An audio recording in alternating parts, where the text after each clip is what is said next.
It's Wellness Wednesdays. It's Wellness Wednesdays, and I'm chipper because Wellness Wednesdays are my favorite video of the week.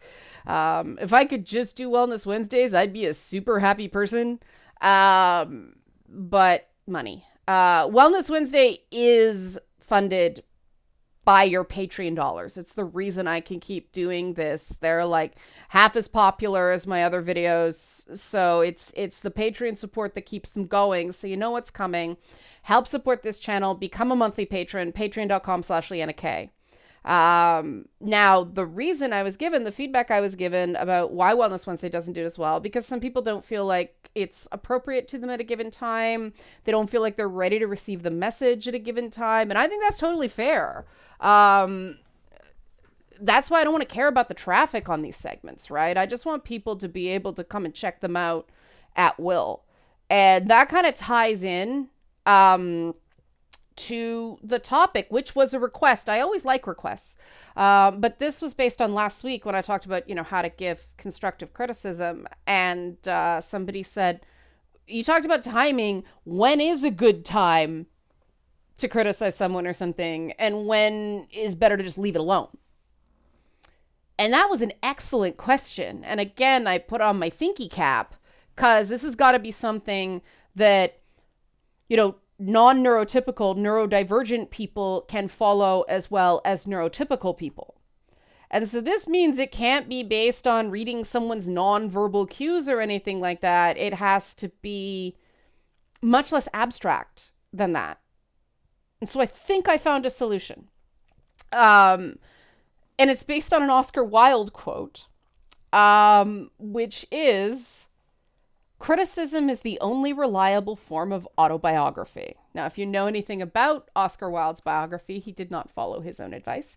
But when you criticize something, it says a lot about you. What you choose to criticize, how you choose to do it, when you choose to do it. I think about myself back before I kind of shook off some of those, more traditional, feminist instincts of callouts. And I was a real asshole to some people. And I learned from that. Part of the thing how I learned from that is being on the receiving end of it and going, wait a minute, like, okay, if I don't like this, why am I doing this to other people? That's not very fair. And so, how you approach something, how you criticize something says a lot about you. And that tends to be the thing that allows you to be heard, not just feel heard, but be heard or be dismissed. Because, to put it very bluntly, people don't change what they're doing on the advice of losers, immature losers. And that's the goal when you're giving criticism. You want to sound like a person that should be heeded, not an immature loser. Now, if anything going forward triggers someone, I apologize for that in advance. There are a lot of people in nerd communities who have been very, very badly abused. And their understanding of criticism has been molded by that abuse. And a lot of the shit I take, I admit, I see it, and I just see a very unhappy person who's been kicked around by life. What that basically means is that if I follow their advice, it's going to be a step backward instead of a step forward. But I do feel very deeply for the pain I see. And it's like, wow, somebody thought this was okay to say because this is how they were treated. And I don't always succeed. Sometimes I'm just too beat up. And again, when I don't always succeed, that says something about, my state of mind. But, I try to act with compassion, firm compassion, but compassion to people, because I understand firsthand what it's like to have to unlearn these abuse dynamics and do better. But that is something that is, trust me, very, very worthwhile for yourself, not for anybody else, yourself first. You get a well of strength and resilience, and the world seems less scary when you can know that no matter how else anybody else behaved, you behave the best you could. And that does not mean perfectly. It just means you know you did your best. You didn't get lazy. You didn't take cheap shots, so on and so forth. And you know whether you're taking a cheap shot. If it's a cheap shot, maybe you shouldn't do it, right? If you do take cheap shots, don't expect people to listen to you because you're a person who takes cheap shots. Like, think about it. Somebody who's trying to improve, and most creators are trying to improve, but are we going to listen to the people that seem to be cheering us on? Or are we going to listen to the people who take cheap shots? We're going to listen to the people cheering us on, right? That's why, I said when people give feedback about, people who are regular viewers of this channel and they say, I don't watch every Wellness Wednesday and this is why, I listen to that person, right? Like, I listen to their feedback. There's certain commenters that I will always read their comment meticulously instead of just skimming it to see, okay, maybe this is usable this time, because they have a track record. And that's the first thing to keep in mind. The criticism you give someone should reflect the relationship you have with them, right? Are you close enough to them to be giving this kind of feedback? Or is this kind of feedback assuming too much about a person that you don't know that well? Assumptions are the kiss of death. If you just want to take a shot and get blocked, and that's the outcome you're prepared to have, go ahead. Go ahead. I'm not going to tell you not to, but don't get mad when you get blocked. Right? Fair's fair. You were taking a cheap shot. You got called on it. People don't have to sit there and just get beat on. That's fair, right? So if you don't want to get blocked by somebody, don't take a swipe. I know somebody who, I really value my friends who we don't agree on things. We have different viewpoints on things. And a friend of mine during the whole, I don't know if you saw Anthony Mackie get dogpiled for saying that, people shouldn't gay code Falcon and Winter Soldier because it demeans platonic relationships between men and makes men less likely to show emotions.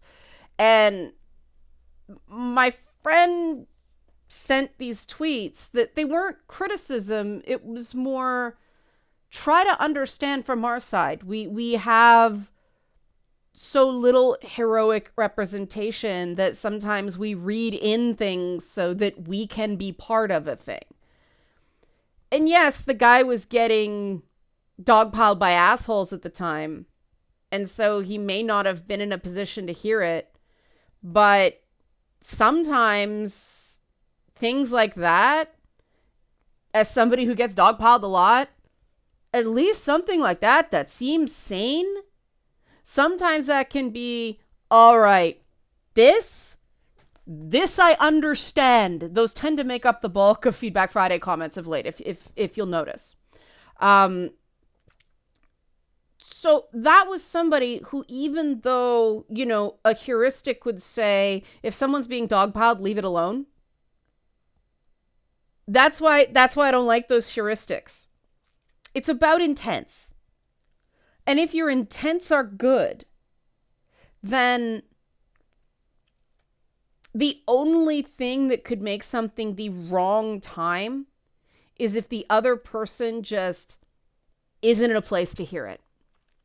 And for people like me who deal with a lot of neuroatypical people, we have to learn how to communicate that message. I am not in a place to hear this right now. Please stop. Because that is clear. None of this nonverbal cues thing.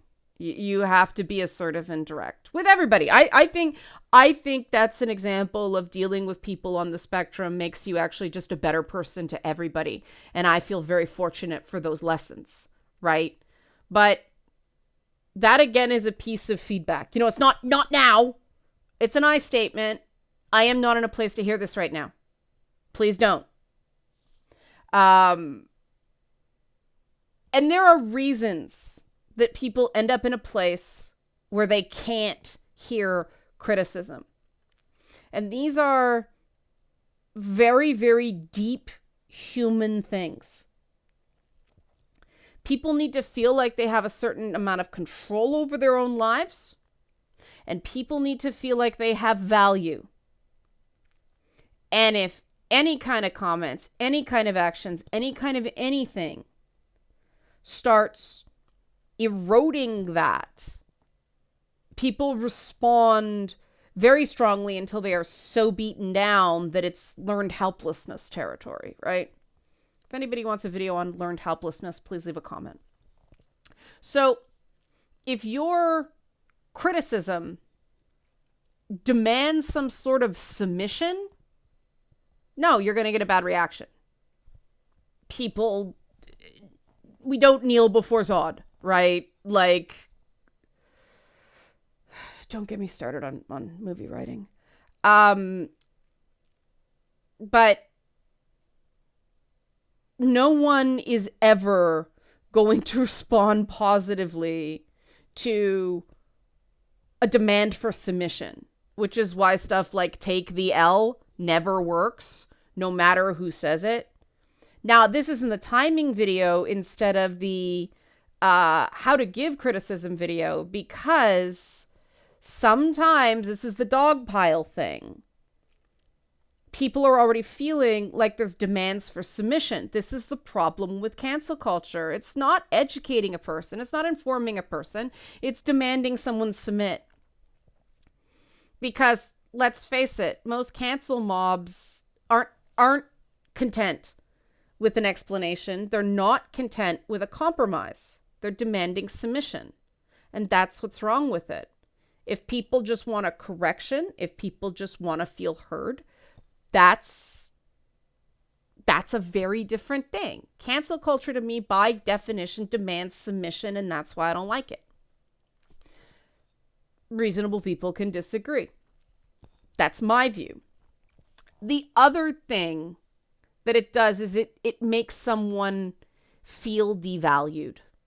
So there's a big difference between this is good, it can be better, and this is a hunk of shit.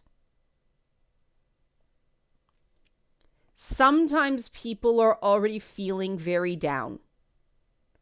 And so anything you say that's another knock, no matter how innocuous you meant it, is going to make them feel devalued. So what do? Because you can't know where a person's at. You can first ask, are you okay? How you hanging in? If somebody's being dogpiled, or how do you feel about what's going on? And really be prepared to listen to the answer. Because if someone's going like, I am just beat, man. I am beat. That's not the time. That's not the time to add more. A person's already saying, I'm down, right? I love my curb stomps in video games, but that's not the time to kick someone when they're down if you want to maintain a relationship with them, right? That's the one weird trick. If you're not sure a person's in a place to hear it, ask how they're doing. And if they say, I'm fine, then it's like, okay, can we talk about this thing? Because I really like what you do, and I wanna support you. All right. Or if they're like, I really, it's another time of, I really can't right now, because they might just be too busy, right? Like, that's the other thing. Nobody likes to get brushed off, and sometimes somebody is just too busy or too focused on something else to listen to you. It's nobody's fault. Now, if all those sort of check out, then you can, present the criticism in a way that intends to improve, and clearly intends to improve, not just make someone submit or devalue, right? No one is required to accept your criticism. Handling criticism and accepting criticism are not the same thing. Someone who's good at handling criticism dismisses like 80% of it, because most of it is just somebody who want you to submit or devalue you, or somebody who just wants to piss in your pool. They just want to say something nasty to someone because that's the only thing that makes them feel even remotely alive. And that makes me very sad. I do get very worn down by the realization that there are so many people who just, the only way they feel better is to fling shit at someone. And I think part of the reason that makes me very sad is because I came out of those sort of, academic feminism breeding pens where it was the callouts and the consciousness and all that stuff. No, it's not. Callouts are not legitimate criticism. Callouts are a dog pile intending to get submission or a devaluation of something. It's not valid. The way those channels work, yes, I was a part of it at one time. I've learned, I've grown. I had my own abusive background to deal with. It doesn't work. It doesn't work, right? Things don't get better by making people submit. Things don't get better by devaluing people. Things get better when everybody is helping each other and lifting each other up. And how you give criticism and your timing can be the difference with that kind of stuff, making sure someone is in a place and has the attention to listen to you. Now, this isn't always necessarily possible on Twitter. The other thing I'd say about, Twitter or Facebook or something like that is check to see if someone has already made your comment. If there's 400 comments, guess what? The person's probably not reading them anymore. That's just a truism. For me, when it hits about 75, I'm like, yeah, this is just on repeat now. Next. I'll sit there just scrolling. And unfortunately, some tweets about other stuff get missed, but personal wellness, right? So if there's already been a bazillion comments on something, not the time. 6 months later on something that isn't that important, not the time. That's just pissing in their pool again. Remember, criticism is the only reliable form of autobiography. Ask yourself what the criticism you're about to give says about you. And if it's probably not good, don't do it. Now, does that mean that good intentions don't backfire? No, of course good intentions backfire. It happens to me all the time. In fact, my good intentions backfire more often than they don't.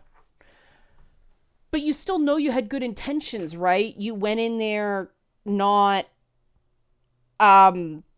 intending to be an asshole. You didn't intend to upset anyone. That matters. That really matters. And you know what? Sometimes that tells you that the other person is just, maybe in a bad mood, or maybe having a bad day, or maybe they actually are. If they do it too often, maybe they're not somebody who's worth the investment. Like, maybe they're not worth you offering that stuff anymore. It's very possible there are people who just cannot handle any criticism. There's a lot of them in the entertainment industry, in management. But then there are a lot of people, especially creators, who just have been force-fed so many demands for submission and devaluation that they're just not listening anymore because they can't, because it's a self-defense mechanism.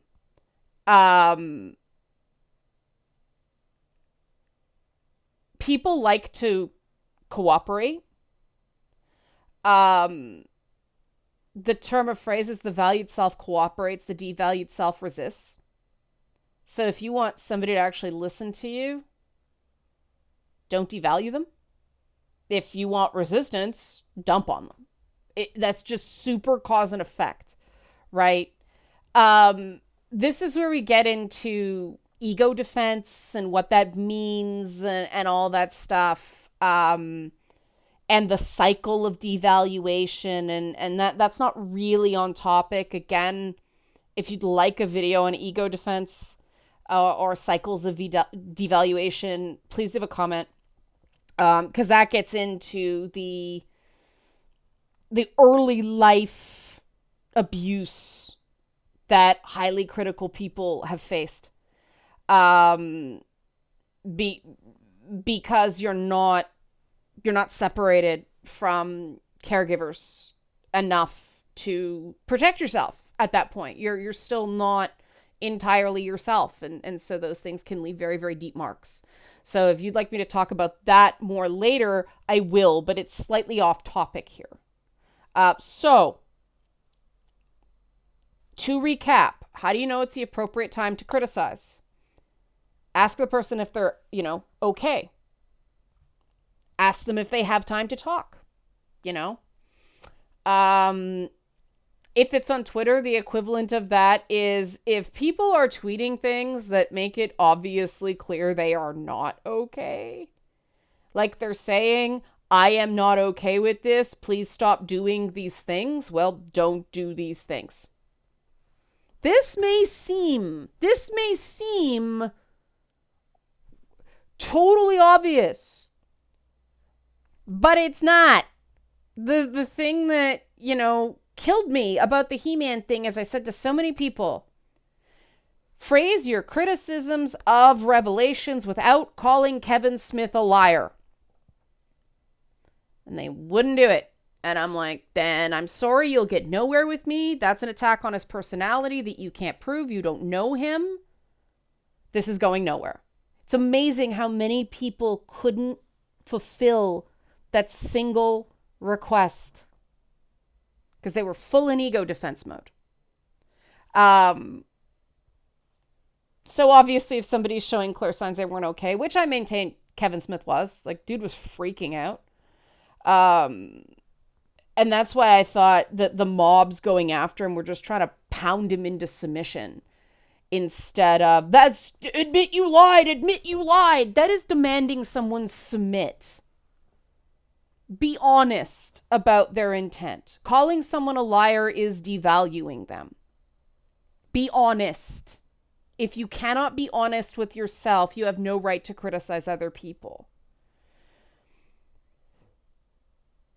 Then the other thing is, on social media, check to see if somebody's already said it. If someone's already said it, there's no need for you to, unless you think you can say it in a different way that's more positive. But those are the two big things. Like, make sure someone on social media isn't showing clear signs of anguish or just, I am so done. And two, make sure 20 other people haven't said it. That's really all you can do regarding timing. And then there's just a certain amount of moratorium where if you're fighting over a piece of media, you do have to let it go after a couple of days, a couple of weeks. When it's been a couple of months, you start to sound crazy. Those people who are mad at me for years over a misunderstood comment about The Witcher 2, that seemed pretty nuts. You know, people who are still calling me a racist over Mortal Kombat. Come on. Why would I listen to this? It's insane. It was so long ago. No, I'm not going to listen, right? You already canceled me on that. It's done. Find somebody else, please. Or better yet, don't find someone else. Stop demanding submission and stop devaluing people. So hopefully that helps without it being read their nonverbal cues and all that stuff, because that's bullshit. That's bullshit. Even people who have a lot of empathy fuck that up all the time. So if you're on the spectrum, don't feel bad about that. Don't feel like this is hopeless, because even people like me who are fairly good at that, I still ask because I don't want to be wrong. There's nothing wrong with asking. Nothing wrong with asking. It's better to ask and give the person an opportunity to tell you than just barge forward and be wrong. Right? Right. All right. So hopefully that helps. And like I said, if you want follow-ups on some of these other issues, please let me know. It worked well last week. Help support this channel. Become a monthly patron. Patreon.com/LeannaK. Thanks for watching.